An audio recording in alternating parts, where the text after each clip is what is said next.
अस्सलाम वालेकुम dear students. आज हम बात करेंगे जो हमारी असाइनमेंट नंबर जो है वो है 2।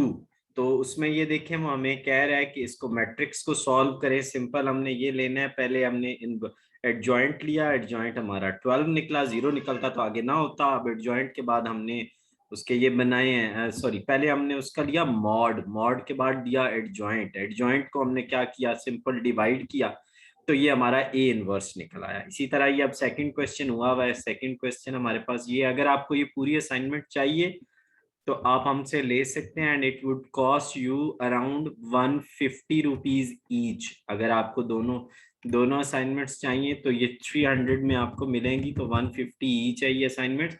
और सारी इस तरह की आईकॉम की असाइनमेंट्स आपके लिए अवेलेबल हैं। तो इस तरह से ये दूसरा क्वेश्चन चलेगा। चैनल को सब्सक्राइब कर लें। इसके अलावा हम इस सब्जेक्ट की बिजनेस मैथ्स की क्लासेस भी देते हैं, अगर आपको चाहिए तो आप ले सकते हैं। आपका बहुत शुक्रिया चैनल से जुड़े रहने का। Thank you very much.